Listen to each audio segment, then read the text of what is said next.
Mabuhay, Kamustika, welcome. How are you? This is Bob from Love Beyond the Sea.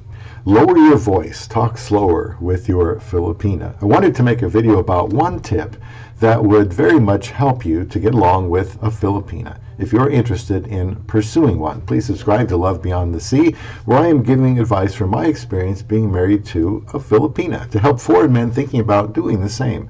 Comments, they're always welcome. You can get notifications for upcoming videos.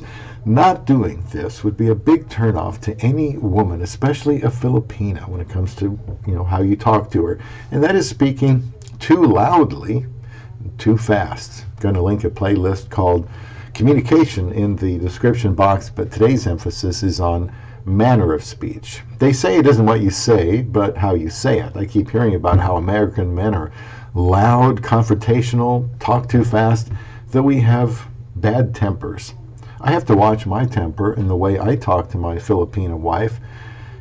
She's from a society or culture where being argumentative and confrontational is not approved of, especially in public. And I think many of us guys will need to be careful about not bludgeoning our spouse with our opinion or side of the story if we feel strongly that we are in the right.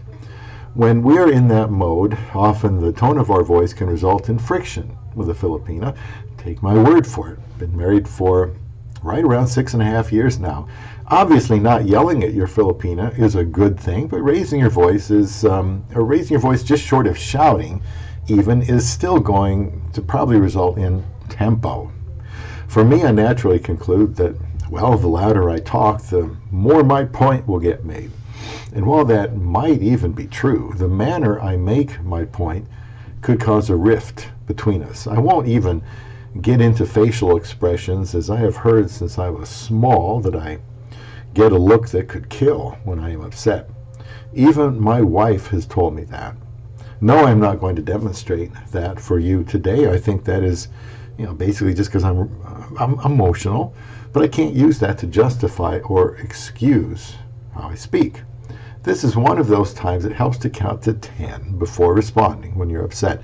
The way I express myself to my wife can belie the way I really feel about her, and I must be careful about that. I don't want to give her the wrong impression. I don't want her to be afraid of me. I know for some of us that is going to be a challenge, which is why I wanted to call attention to this. If you are wanting to date or marry a Filipina, if you want to marry any woman, really, then I encourage that. Another way to help with tone of voice is to look back and realize how detrimental raising your voice has been with women in the past, or even family members, people you care about. If you pretty much know that being out of control with your speech volume will net you hurt feelings and tempo, it seems foolish to go there, doesn't it? I think it's better to focus on the words that we use rather than the tone we use to express them, and even theatrics and body language.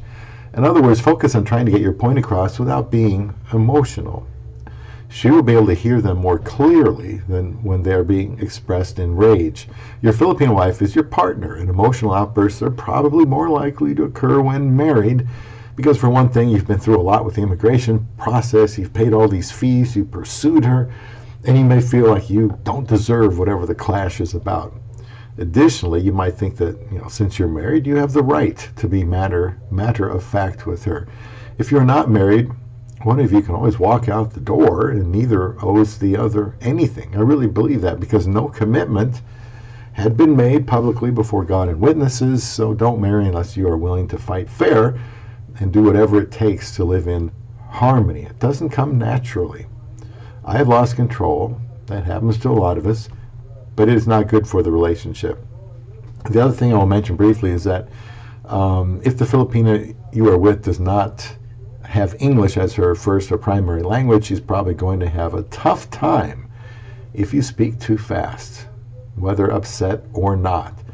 Speaking more slowly will allow her to process your words a lot better. She will appreciate that. In fact, when I hear Filipinos speak fast, I think to myself, I would never be able to understand what they're saying. And something else for you to be aware of is a Filipina is very likely to not ask you what you meant when you spoke too fast. She may be too shy to, not wanting to come across as not having good English comprehension, therefore not being smart, be aware of indications she might not have understood you, even though she doesn't admit it. When you sense that, that could be from her reaction not quite fitting what you were expecting, or she starts to say something then stops, or her facial expression just, looks like she isn't sure yet. A lower voice and slower speech is the right way to communicate with your love beyond the sea.